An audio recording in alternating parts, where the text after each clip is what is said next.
कुल्टी के वार्ड 65 के पूर्व तृणमूल कांग्रेस के पार्षद अख्तर हुसैन ने सोमवार को एक प्रेस मीट कर कुल्टी ब्लॉक तृणमूल कांग्रेस के अध्यक्ष और जिला चेयरमैन पर साधा निशाना। प्रेस को संबोधित करते समय पूर्व पार्षद अख्तर हुसैन, पूर्व ब्लॉक अध्यक्ष विमान आचार्य मुख्य रूप से उपस्थित रहे। अख्तर हुसैन ने कुल्टी तृणमूल अध्यक्ष एवं जिला चेयरमैन पर खुलेआम तौलाबाजी शब्द का उपयोग किया, जिससे कि तृणमूल में गुटबाजी चरम पर दिखी। इस दौरान उन्होंने कहा कि बीते 1.5 माह से वार्ड 63 के तृणमूल पार्षद सलीम अख्तर निखोज है। इस विषय को लेकर कुल्टी ब्लॉक तृणमूल कांग्रेस अध्यक्ष एवं पूर्व विधायक सह जिला चेयरमैन ने पार्टी स्तर पर कोई सूद तक नहीं ली। किसी ने भी वार्ड की जनता की समस्याओं के बारे में विचार विमर्श नहीं किया और न ही पार्षद के परिवार को पार्टी नेतृत्व ने साथ दिया। पूर्व पार्षद अख्तर हुसैन ने कहा कि कुल्टी में पार्टी के ब्लॉक अध्यक्ष एवं जिला चेयरमैन को दायित्व दिया गया, जो खुलेआम मनमानी तौलाबाजी करने में लगे हैं। उन्होंने कहा कि संगठन के प्रति लापरवाही बरतने के कारण ही बीते चुनाव में कुल्टी क्षेत्र से तृणमूल को लगभग 35,000 मतों के अंतर से पराजय का सामना करना पड़ा था। उन्होंने कहा कि कुल्टी ब्लॉक में संगठन नाम की कोई चीज नहीं है। अख्तर हुसैन ने यह भी कहा कि अभी तक जिला में तृणमूल कांग्रेस का अल्पसंख्यक सेल का कोई चेयरमैन नियुक्त नहीं किया गया। उन्होंने कहा कि वार्ड 63 के पार्षद एवं संगठन के संबंध में पार्टी के जिला एवं प्रदेश नेतृत्व को पूरी जानकारी दी गई है। तृणमूल कांग्रेस मां माटी मानुस की पार्टी है, लेकिन कुल्टी के नेता को इससे लेना देना नहीं है। वहीं इस बैठक में शामिल पूर्व ब्लॉक अध्यक्ष विमान आचार्य ने अपनी सहमति देते हुए कहा कि जिसे कुल्टी का नेतृत्व करने की जिम्मेदारी दी गई है वह अपने वार्ड से हारा है। ब्लॉक अध्यक्ष कंचन राय की कोई प्रतिक्रिया अभी तक नहीं मिली है, उनसे संपर्क करने का प्रयास किया जा रहा है।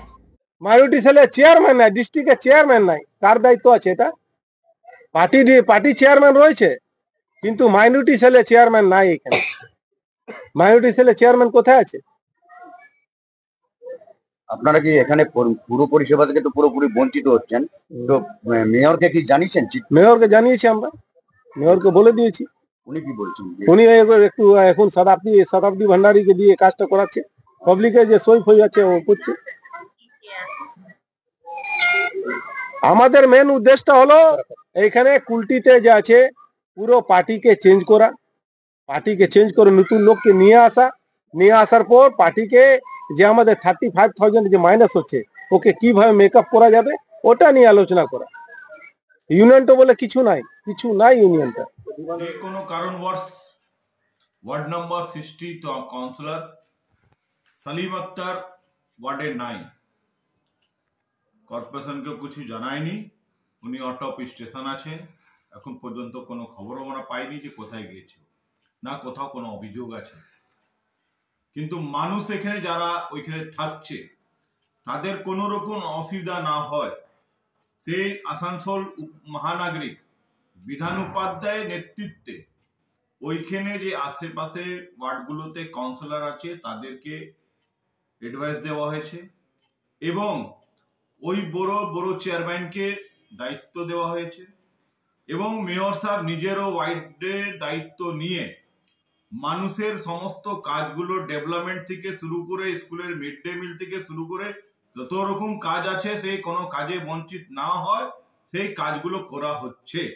এটা তো মানুষের জন্য শুভ খবর যে কাউন্সিলর না থাকলেও মমতা ব্যানার্জির নেতৃত্বে যে সরকারের নেতৃত্বে আমাদের আসানসোল মিউনিসিপাল কর্পোরেশন যে মহানগরী বিজ্ঞান উপাধ্যায় ওই এলাকা মানুষের কাজ করছেন। পার্টির দায়িত্ব ছিল কিনা একটা টিএমসির কাউন্সিলর এইখান থেকে চলে গেছে, কিন্তু পার্টি কোনোদিন খোঁজ নিতে আসেনি। এটা মূল কারণটা আছে। এটা নিয়ে আপনারা স্টেট কমিটিকে জানাবেন? স্টেট কমিটিকে আমরা জানিয়ে দিয়েছি, স্টেট কমিটিকে আমরা জানিয়েছি যে কুল্টিতে কোনো পার্টির বলে কিছু নাই, না হলে সলিম একটা টিএমসি কাউন্সিলর ও চলে গেল এইখান থেকে, তাকে তো জিজ্ঞেস করা উচিত ছিল, ওইখানে ওয়ার্ডের লোকগুলোকে জিজ্ঞেস করা উচিত ছিল কি সলিম যে আছে কেন চলে গেছে, কোথায় গেছে, কি করে আনতে হবে ওকে, কিন্তু কেউ আসেনি। এই 6টা মাসে এই ওয়ার্ডে কে কাজ চালাবে? ওই জন্য তো পার্টি, ওই জন্য তো আজকে আমরা প্রেস মিট করছি। কেন করছি? কে চালাবে, কে দেখবে? সেই ওয়ার্ডে যারা আছে ছেলেরা তারা জানে আমরা খবর রাখছি কিনা, আর খবরটা পাবো কোথায়, কে কোথায় চলে গেল কাউকে বলে তাই যাই নাই। আর কেন চলে গেল তো আমরা জানি না, কাউকে বলে লোকের মুখে শোনা যাচ্ছে, অনেকে বলছে, আমি জানি না সঠিক, অনেকেই বলছে ওই এলাকায় যে প্রচুর টাকা ধার দেনা করে সে পালিয়েছে এবং রাতের অন্ধকারে সে মানে নিজের বাড়ি থেকে পালিয়েছে। পরের দিন তার বাড়িতে তালা বন্ধ করে তার বাড়ির যারা পরিবারের লোকজন তারাও চলে গেছে। তো দল কি করে জানবে?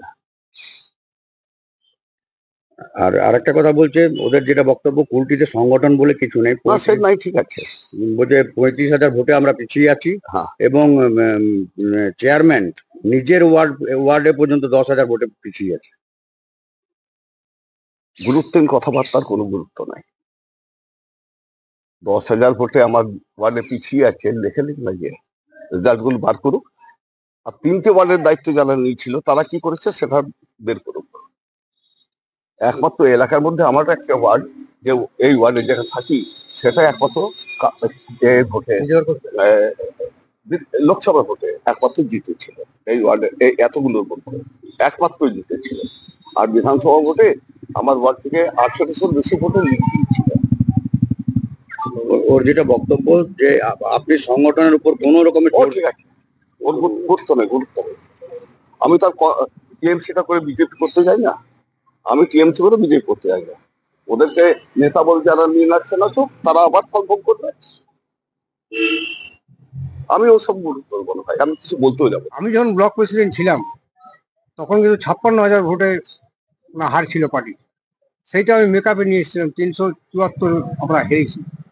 কিন্তু উজ্জ্বল যে এবারে চার্জে আছে, এবারে প্রতিটি ওয়ার্ডেই হেরেছে মোটামুটি। যেগুলো মাইনরিটির, যেগুলো 5টা ওয়ার্ড, সেই ওয়ার্ডে জিতেছে এবং নিজের ওয়ার্ডেও উনি হেরেছে। তো এতদিন চেয়ারম্যান, 22 বছর চেয়ারম্যান, 15 বছর এমএলএ থেকে যদি নিজের ওয়ার্ড হারে, তার থেকে লজ্জার বিষয় আর কি। আপনারা যেটা বললেন যে সমস্ত কুলটি ব্লকে যারা নেতৃত্ব পুরোটাই চেঞ্জ করার জন্য দাবি রাখছেন, সেটা তো আক্তার বললে হবে না, আমি বললে হবে না, সেটা উপর নেতৃত্ব, যেটা উপর নেতৃত্বকে আমরা জানাবো। এবার উপর নেতৃত্ব যদি করে তো ভালো, না করে না ভালো, ওটা তো আমার হাতে নেই। আপনি কি মানছেন যে আপনার দলের যারা পদস্থ পদে রয়েছে তারা তোলাবাজি করে এই পার্টিটাকে চালাচ্ছে? আমি দেখুন প্রেসে এটা বলবো না, কারণ আমি একটা পদে আছি, আমি প্রেসে এটা বলতে পারবো না। মানে আপনারা যেটা বলেছেন সেটাকে আপনি আমি সমর্থন স্যারকে করছেন? সমর্থন করছি, বলছি। উনি তো এই কথাটা বললেন। উনি বললেন, তা বললাম যে দু একটা বাদ দিয়ে প্রতিটি কথায় ওনার সমর্থন আছে। এক্স কাউন্সিলর যদি আমাদের দলের কাউন্সিলর, তাহলে নিজেরটাকে উনি আগে দেখতে হবে যে উনি কতটা দলের জন্য সময় দিয়েছেন, দলের জন্য লোকের কাছে গিয়েছেন। দল কেন দুর্বল হলো, আগে নিজে পরীক্ষা করে নিতে হয়, তারপরে অন্য লোককে বলতে হয়। আমরা যদি কারো একজনের উপর আঙুল তুলি, তাহলে একটা আঙুল ওর দিকে যাবে, 4টা আঙুল নিজের দিকে আসে। তাহলে যারা আঙুল তুলছে তাকে ওটা ভেবে নিতে হবে যে একটা আঙুল তুলেছি আমি অন্য দিকে, কিন্তু 4টা উল্টো দিকে আমার নিজের দিকে এসছে, তাহলে ওনাকে ওটা নিজে দেখে নিতে হবে। এবং আমাদের জেলার চেয়ারম্যান এবং ওইখানে ব্লক তৃণমূলের যে সভাপতি, তিনি আমাদের সঙ্গে যোগাযোগ আছে এবং পার্টি লিডারশিপ ওই এলাকা যারা আছে সবার সঙ্গে যোগাযোগ আছে। সেই জন্যে এখনো 63 নম্বর ওয়ার্ডে কোনো ডেভেলপমেন্টে কাজের বাধা হয়নি, মানুষের কোনো রকম অসুবিধা হয়নি। ভোট যেহেতু বিধানসভা আসছে, সেরকম আবার শুরু হচ্ছে। যারা আগের ভোটে মানে বিজেপির হয়ে কাজ করেছিল, টিএমসি ঝান্ডা রাখবো, বিজেপির হয়ে কাজ করবো, আবার তারা সক্রিয় হচ্ছে। কোনো ব্যাপার নেই, কোনো ব্যাপার নেই, কোনো গুরুত্ব নেই।